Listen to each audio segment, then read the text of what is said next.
Math-wise notes. Okay, first, null hypothesis, alternative hypothesis. Okay, so we're still going to be doing the same math that we were doing before. We've got expected value, we'll have an observed value, we'll have a standard error. We'll use that, find z-scores, find the percentage, do all that stuff. That's normal. None of the mathy stuff is changing. Okay, what's going to change is when you actually, quote unquote, run a significance test. This is going to be our new catchphrase, run a significance test. Basically, you just start out by writing down the null hypothesis and the alternative hypothesis. You create your box model. You do your expected value, your standard error. You go through that whole process. After you have your Z statistic, which is, we're going to call it your test statistic. Okay. Once you have that, and you find like the area under the curve that you're looking for, that's your p-value. P-value is just the probability that that particular sample result could come based on your null hypothesis being true. So again, same math that we've been doing this whole time. We're just putting more language and I don't know, direction, I guess, with that number at the very end. So math stays the same. We just start by identifying our null hypothesis and our alternative hypothesis and ending up with saying, oh, it looks like, you know, the null hypothesis is garbage. We need to reject that null hypothesis. That statement that they had is false. If you remember it, sorry, my nose is so itchy. I promise I don't have corona or anything. It's just itchy. Okay. I think it itches when I get nervous, and I get nervous when Wyatt is staring at me like that. Looks like he wants to kill me. You need to go to sip it and drag it.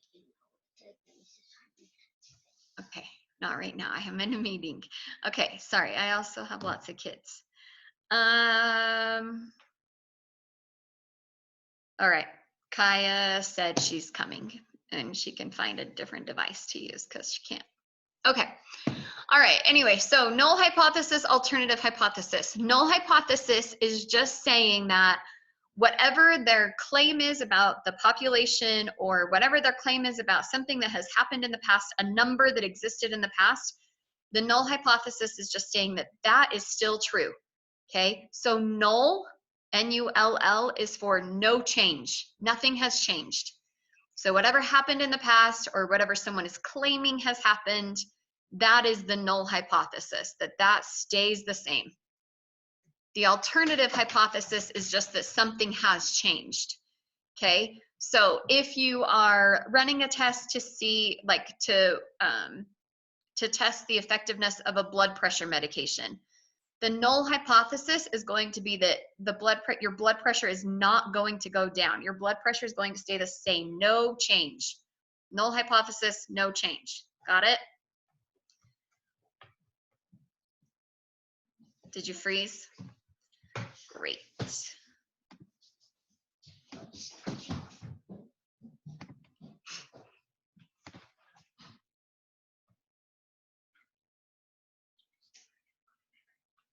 What?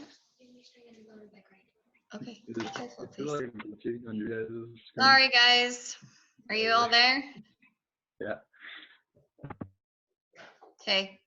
My internet is being really special, which is cool when you have online school. All right. So null hypothesis, what? Means what? Throw it in the chat or unmute. It means nothing. It means no change. Say it out loud. No change. Thank you. Null hypothesis, no change. Okay, so alternative hypothesis is what? When there is change. Something changed, right? Yes, agreed. What is your comment about me? Who's whack? Me? Yeah, your Wi-Fi's whacking out. Yeah, well, you said that I'm whack, not my Wi-Fi. Well, maybe that too. Middle finger for you, friend. Just kidding. I've changed my ways. I don't swear. I don't flip people off. She is an alternative hypothesis. I have changed. Look at you doing math. Okay. All right. So, okay, so let's start with exercise set C. So everybody open your book so you can follow along. Open to page 481.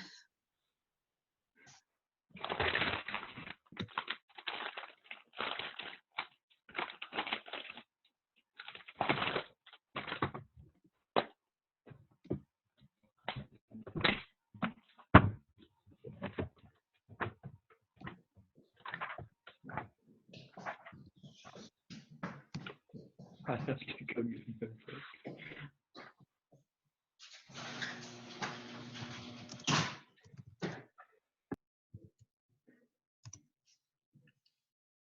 Okay, ready? All right, so question number 1 says, other things being equal, which of the following p-values is best for the null hypothesis? So you need to remember, who's the girl talking? What?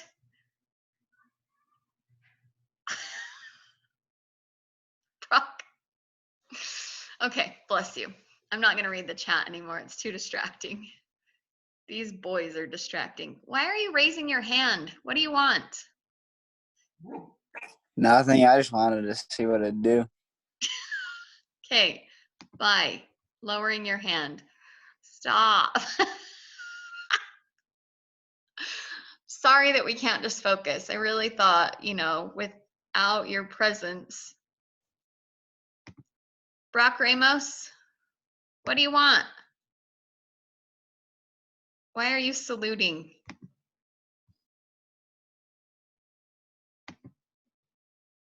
Why can't you unmute? There you are. Do you have a question?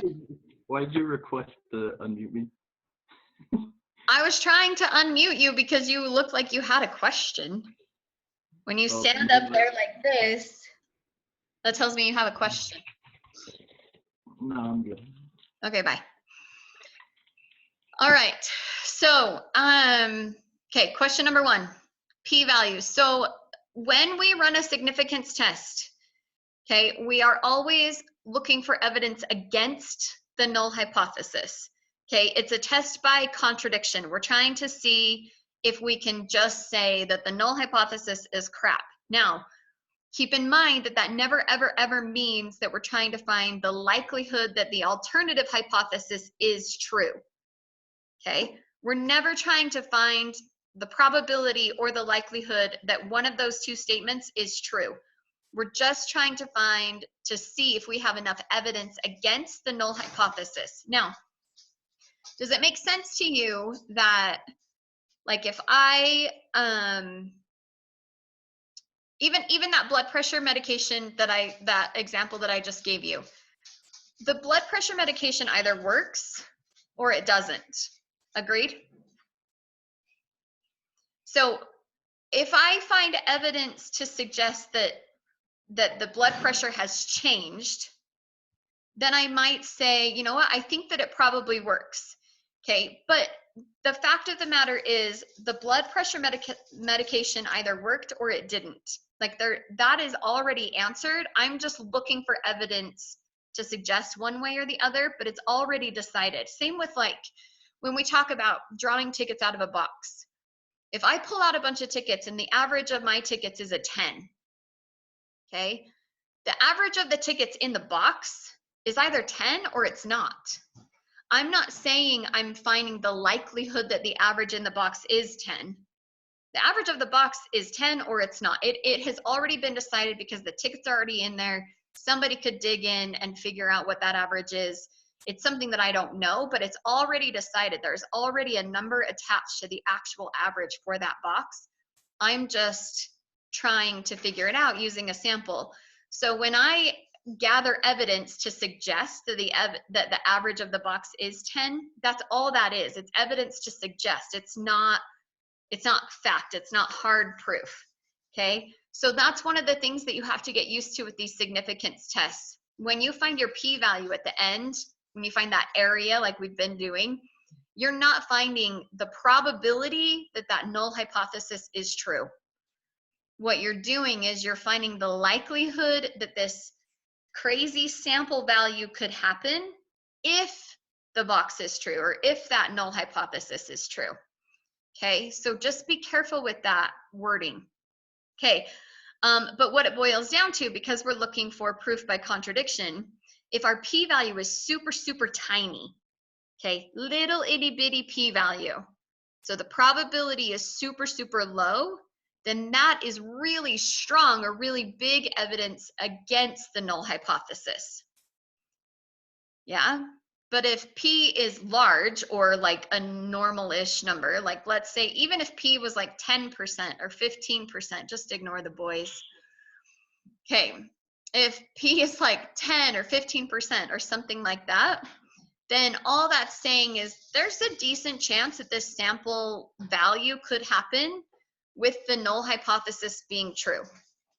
Okay, so when we answer, when we finish a significance test, our decision is to either reject the null hypothesis, or this is where it's a little weird. Instead of rejecting the null hypothesis, we can fail to reject the null hypothesis, but we don't ever get to quote unquote accept the null hypothesis. Okay, it's either we reject it, we have evidence to suggest that that can't be true, or we fail to reject it because we don't have enough evidence to get rid of that null hypothesis. Okay, which intuitively in your minds, when you fail to reject the null hypothesis, you're saying, okay, the null hypothesis is true, but you can't write that down on your paper. Same if you reject the null hypothesis, then in your mind, you're thinking, oh, so the alternative hypothesis is true. Also not something that you can actually say. Okay, we're just gathering evidence against the null hypothesis. If it's strong enough, we reject the null hypothesis. If it isn't, we don't. Good? Does that kind of sort of make sense? Okay, so question number 1 just says, other things being equal, which of the following p-values is best for the null hypothesis? So just a quick recap, the p-value is at the very end of all those, the mathy stuff that we've been doing for months now. You found your expected value, your standard error, you found your z-score, you found the area under the curve, and you found just that, the tail that you wanted. Okay, so the p-value is the area of that little tail piece that you wanted. These are, generally speaking, how you finished all of the questions up until now, is with that percentage. So if that percentage is 0.1 of 1%, 3%, 17%, or 32%, which of those is best for the null hypothesis? Anybody? Which is best for the null? Oh, sorry, I couldn't see that. I wasn't looking fast enough. The 32? Yeah, good. Yeah, the 32 is best because the 32 is saying, okay, the probability is 32% that we could get the sample that we did and the null if the null hypothesis is true. So 32%, that's a pretty high probability. But if we get 0.1 of 1%, so less than 1%, a tenth of 1%, then we're saying the likelihood of the null hypothesis being true is basically 0. Like there's really no way. Like the likelihood of something happening, if it has 1/10 of 1% of a chance of happening, is just so small that we say there's no way we could get that sample if the box is the way that we described it. So the box must be different. That's kind of what we're saying. Okay, so part B just says which one is best for the alternative hypothesis. So that would be the 0.1 of 1%. Good? We good? Hold up a 2 if you're ready to go to number 2. Sweet. Okay, Braxton, if you want to turn your video on, we'd love to see your face. Who else? Is Grace in here? What? Where? Grace, I want to see your face. Heck, Stop, Braxton.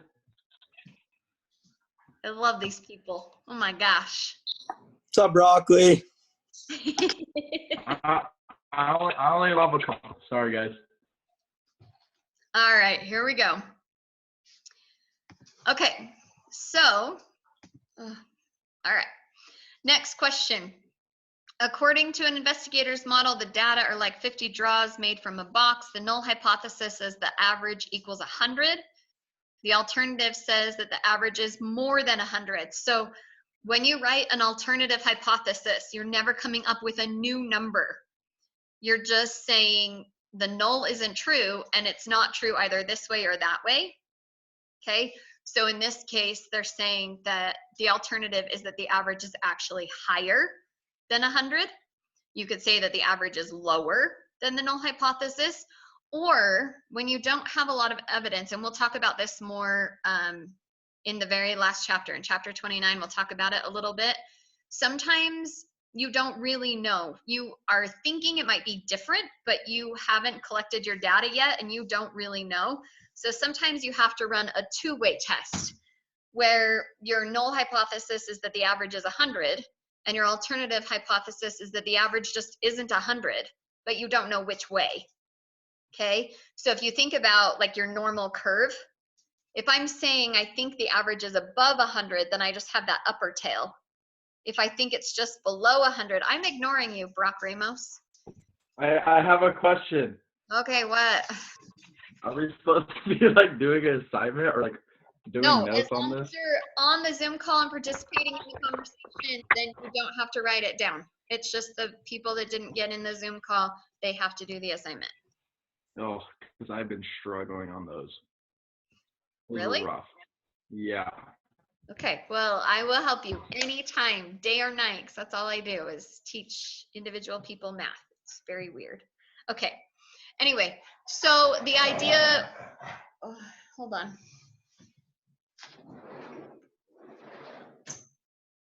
Sorry. Okay.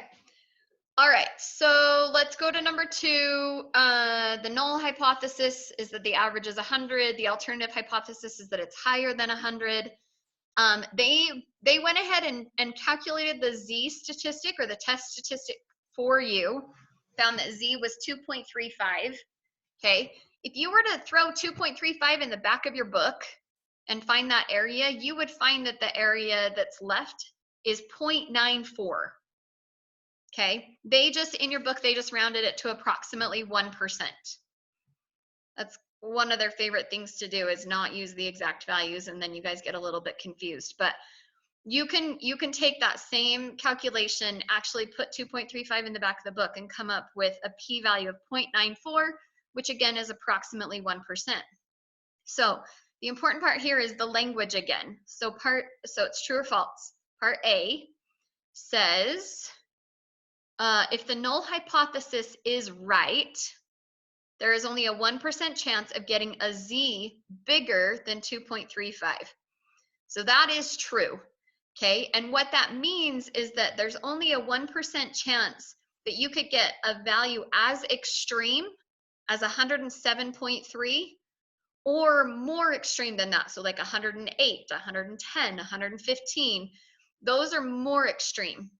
Okay, so there's only a 1% chance that you could get a value as large as 107.3 or larger, basically. Wait, where did that 1% of P come from? So that was, they got a Z-score of 2.35. Yeah, and then if you take 2.35 to the back of your book and look up the area is 98.12. And then because our alternate hypothesis was just more than 100, we just want that upper tail. So the subtract from 100, divide by 2. Okay, so part A is actually true, but notice the change in the wording on part B. Part B says the probability of the null hypothesis given the data is 1%. So that's also, say, another way to word that would be the likelihood that the null hypothesis is true. Okay, So it's just saying there 1% of the time the null hypothesis is right. And that is a false statement. We don't ever say it that way. Okay, does that make sense? We're never, ever, ever trying to find the probability that something is correct or something is right. We are always just finding evidence against that null hypothesis. That's our job. Chill, good. Okay, hold up a 3 if you're ready to go to number 3. Let's do it. Okay, number 3 says, true or false? The observed significance level depends on the data. Thumbs up for true, thumbs down if you think it's false. The observed significance level depends on the data. Do you guys know what observed significance level is? We've been talking about it this whole time. We just never called it this. Is this P? Yeah. Observed significance level, it's P. That P value that we talked about, that another name for that is the observed significance level. How significant is this evidence?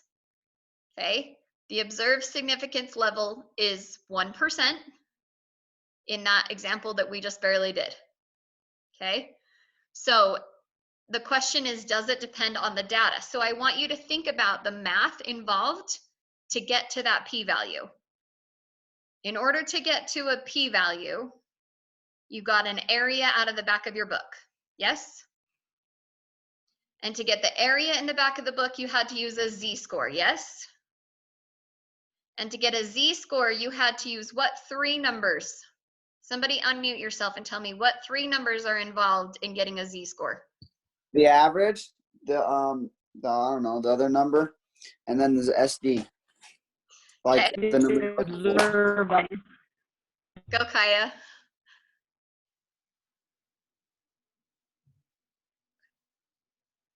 Observed? Expected? And SD. And standard error. Okay. Yeah, same crap, stupid thing. I know, the computer made you say it. I know. Okay. So observed. Hey, I think why I got it. What? Rock, your Wi-Fi sucks. Mine does too. It's a party over here. Okay. So I have a question.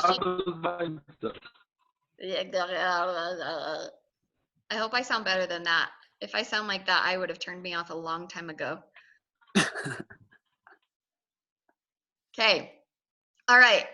So really quick, z-score. In order to get a z-score, you need the observed, the expected, and the standard error. I have a question. I have an answer. Do any of those depend on the actual data itself? Yes, the observed. Yeah, the observed is the data. So does the observed significance level, does P depend on the data? Yes or no? Absolutely, 100%. Yes. That is actually why they call it an observed significance level and not just a significance level. Okay, at some point there's going to be just a significance level, and that's just your cutoff. They will say it's only significant if it's less than 5%. Or you might run a test that's so important that they're going to say it's only significant if you reach a p-value of less than 1%. So that's a significance level, meaning like a benchmark or a cutoff.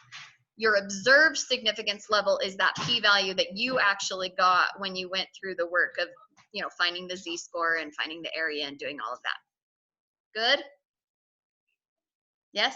Okay, cool. All right, so the next thing, part B, true or false. If the observed significance level is 5%, then there are 95 chances in 100 that the alternative hypothesis is right. We are never, ever, ever trying to prove something right. Thumbs down. Got it? Never. Okay, we are always gathering evidence against. Thank you. Okay, all right, number 4. According to one investigator's model, the data are like 400 draws. The null hypothesis says that the average of the box equals 50. The alternative says that the average of the box is more than 50.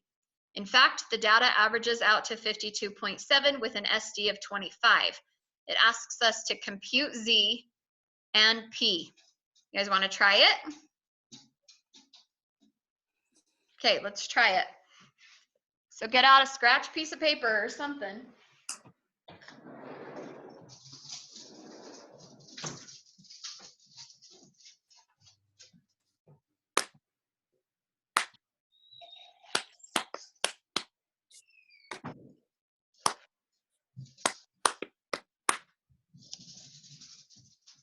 All right. So if you have paper or a knife and a wood desk, just whatever. I don't care. Here we go. So we got 400 draws.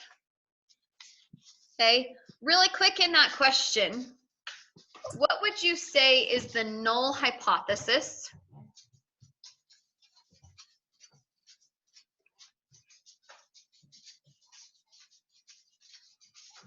Somebody unmute yourself and tell me what you think the actual wording is for the null hypothesis here.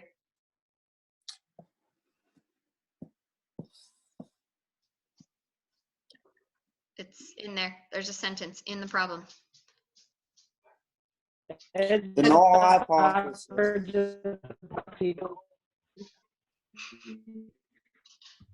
Sure. Wait, what is it?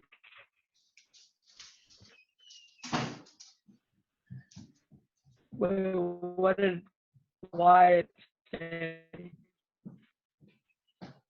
Is that Wyatt talking? I'm not. That was not me. Okay. All right.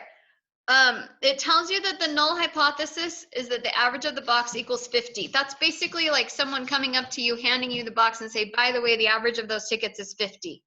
You'll just have to trust me. Okay, that's the idea. But we've had that before. We've just never called it the null hypothesis before. So now there you have it, null hypothesis. Okay, the alternative hypothesis says the average of the box is more than 50. Okay, so I would actually write that out. I don't know if you guys can see this if I hold this up here. Maybe right here. This is, do you see this? Is it focused at all? No. Okay, this is how you're gonna write it. So H with an O. No. Oh, it's frozen. No. Hold on.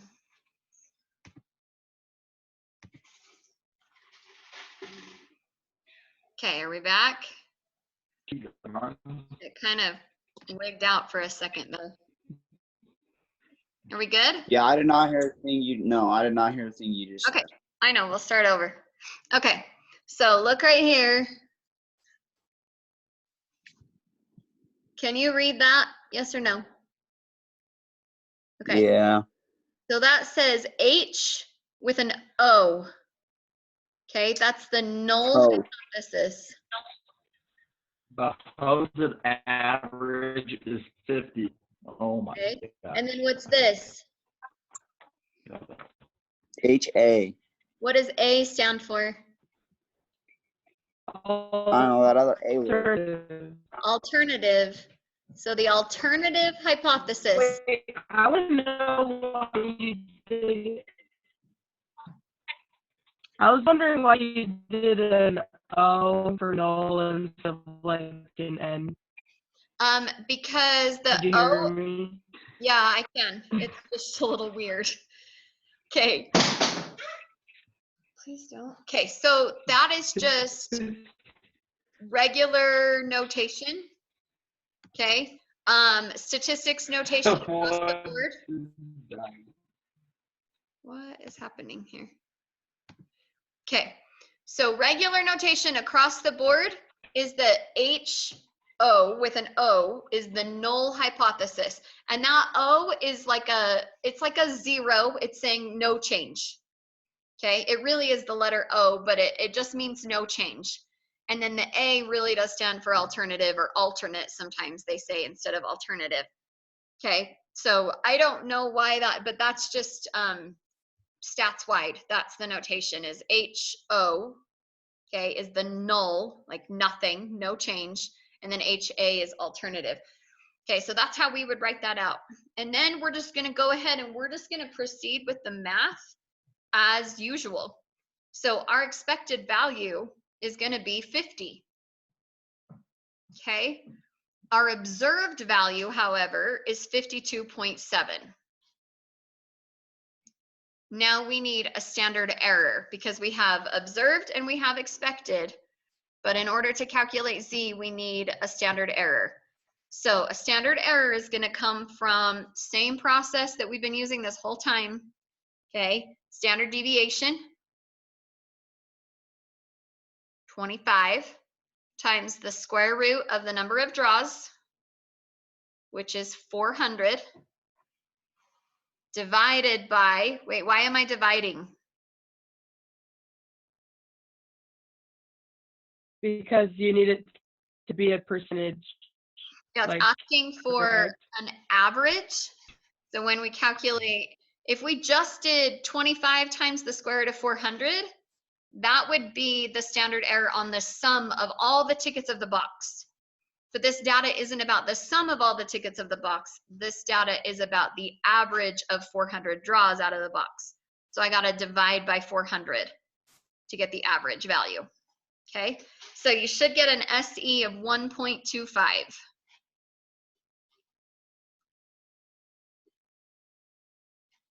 Good. Okay, cool.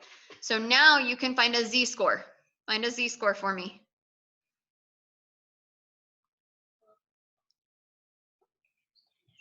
I can't.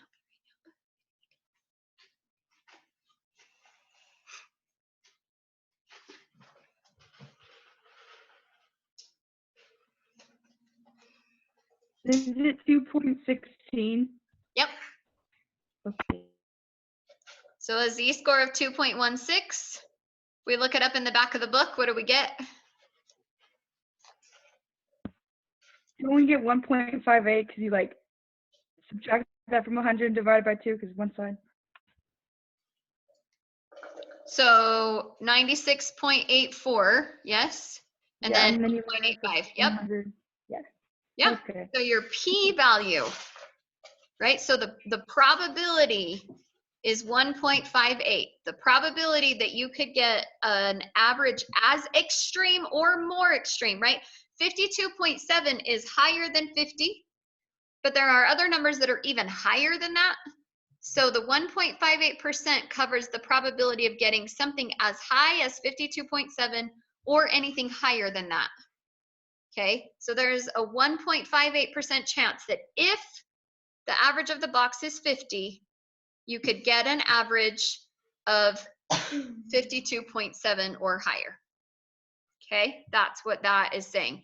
So if there's only a 1.58% chance of something happening, do we think it's going to happen? No, we don't.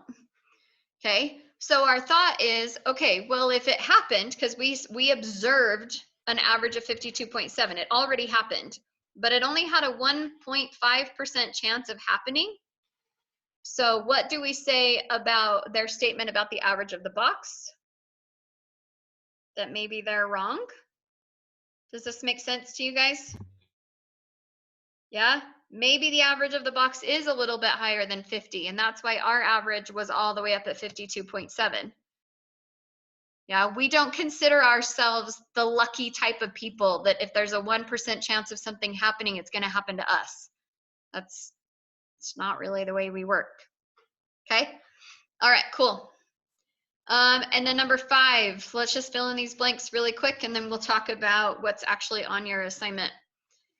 It says, in the previous example, the null hypothesis says the average of the what? Box or sample? The null Box. hypothesis says the average of the, thanks, Kirian, box, okay, is 50. Now, look at me. Both the null hypothesis and the alternative hypothesis are always talking about the box. You never make a statement about the sample in those. Never. Good? Also, the null and the alternative will always have the same number in them. Okay, so this time your null was that the average equals 50. The alternative is that the average is greater than 50, but I don't change the number. It's still 50. I'm just saying whether it's equal, whether it's greater than, whether it's less than, whether it's just not equal to 50, but the 50 stays for both the null and the alternative. I don't change the number. Okay, don't go putting that 52.7 in there. Okay, in fact, and that we'll talk about this a little bit more in chapter 29, but that's what we call data snooping. It's actually a really bad practice in statistics that we need to stay away from. So if we are testing that the average of the box is 50, we should form our null hypothesis and our alternative hypothesis before we ever even take a sample out of that box. Kind of like in science. We talked about this the other day on the video.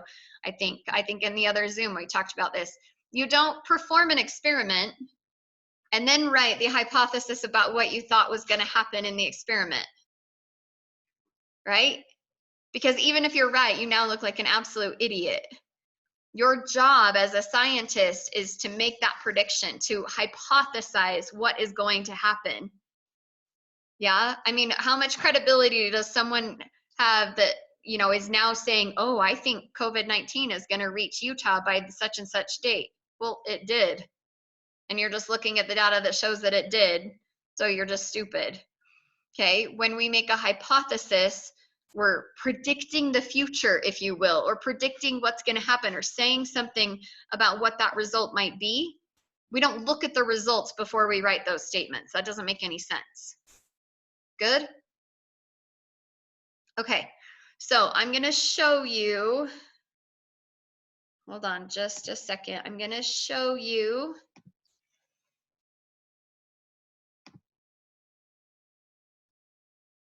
the paper. There it is. Okay.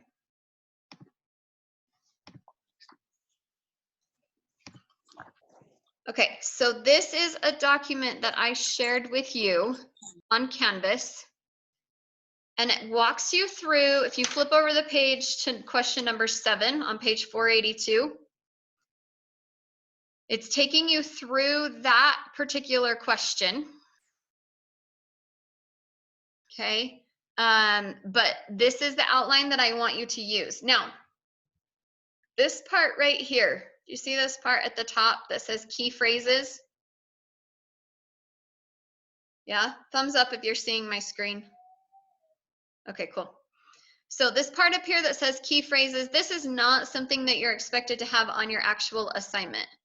Okay, these are just a couple of phrases that I wanted you guys to recognize were even in the problem. Every problem is going to have their own little key phrases that will help you to write your null and alternative hypotheses. These are just the ones that showed up in this particular question. So read through, it's not going to make any sense unless you read that question really quick. So everybody just take a quick second. Page 482 in your book, read question number 7. It's at the very top of the page.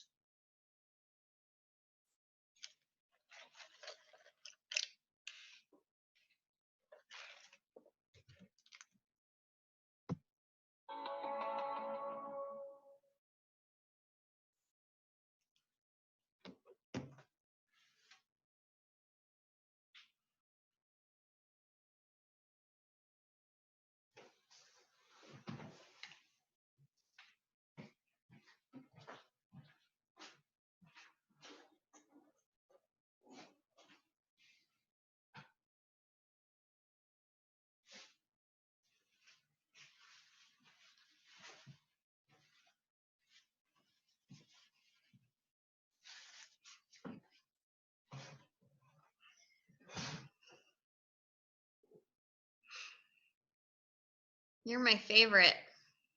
Me? No, those boys. Who? Wyatt. What did I do?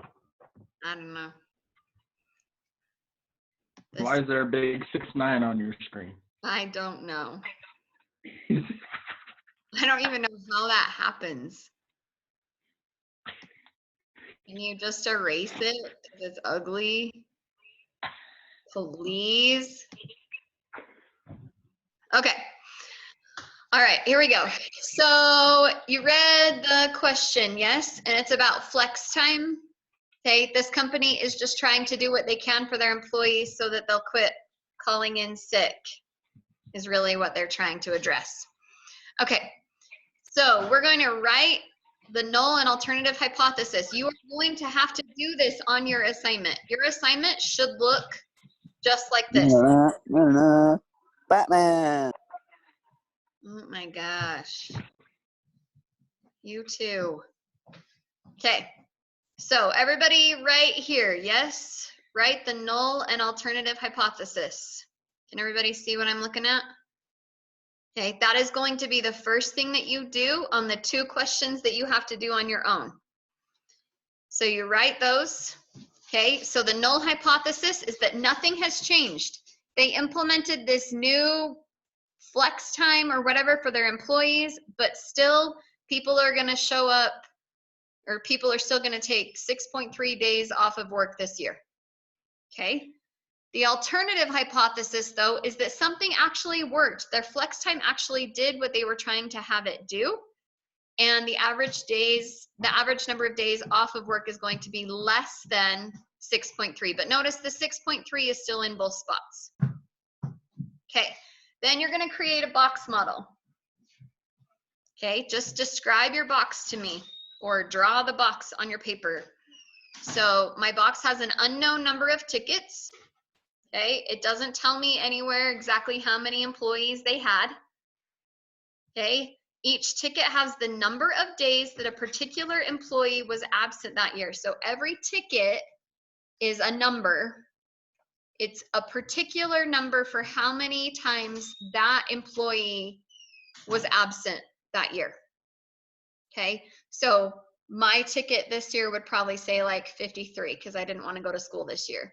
But you know, maybe somebody else only took 1 day off, or maybe somebody only took 2 days off, whatever. Okay, so every ticket is just a number that represents how many days off somebody took. Okay, I do also know about the tickets that the average of the tickets is 6.3. By the way, for those of you that are thinking that is my atrocious handwriting, it is not. That's why I don't write on the screen, because it's awful. So whoever, Wyatt, I'm assuming. Why do you always assume it's huh? 69 was the giveaway, friend. 69. Hey, that could have been Braxton. But Braxton, Don't bring me into this. I didn't do anything. yeah, see? And I believe, He's too innocent. See? all right, okay.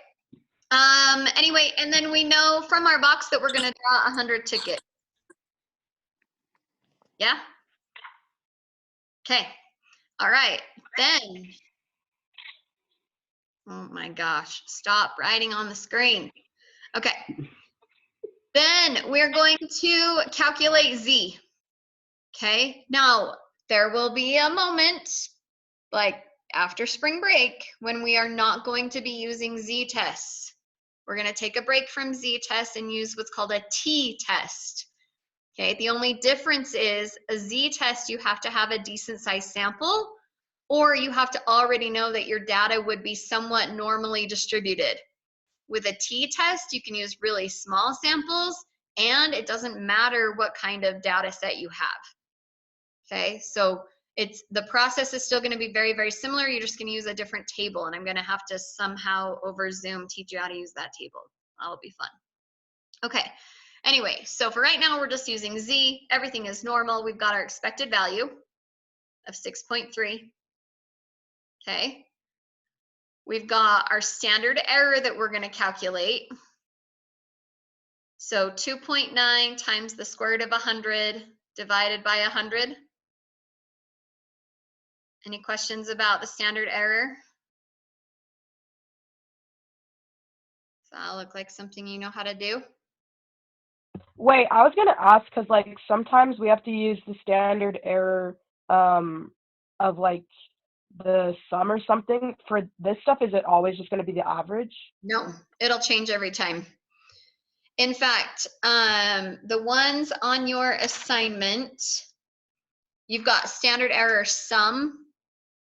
Actually, on your assignment, it's sum both times because you're counting on your assignment. So your box is just ones and zeros.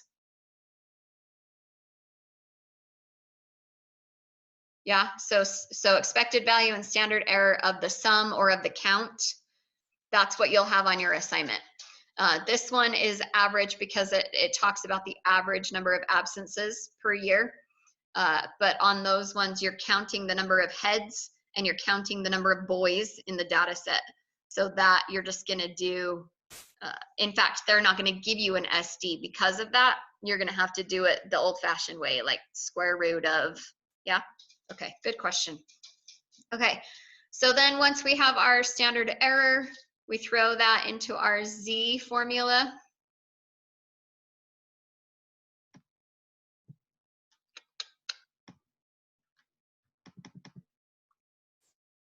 All right, and then, so the Z formula, we've got our observed. We got a 5.5 as our new number of absences. So this is our observed value. We collected our own data and found that the average number of absences was now 5.5. So subtract the expected value, which was 6.3, because our expected value is that nothing changed. Our expected value is that that new program that they started failed. Okay. We throw that in, and I'm sorry, this math type is atrocious in this program. It's fine. So that equals negative 2.76 for your Z. If I look up a Z value of 2.75, the area is 99.4. So my P value, or my observed significance level, is 0.3%. So 0.3%. Okay. 0.3%. That's it. Okay. So determine if the observed significant level is not significant, significant, or highly significant. It tells you in your book on page 482. If you did a little tiny bit more reading, that's basically all that's left as far as the reading goes for this chapter. It just tells you that if P is less than 5%, so right here, we're going to call it significant. If P is less than 1%, we're going to call it highly significant. So what happens if P is 5.03? We say it's not significant. The cutoff is 5%. They had to draw the line somewhere, so that's where they draw it.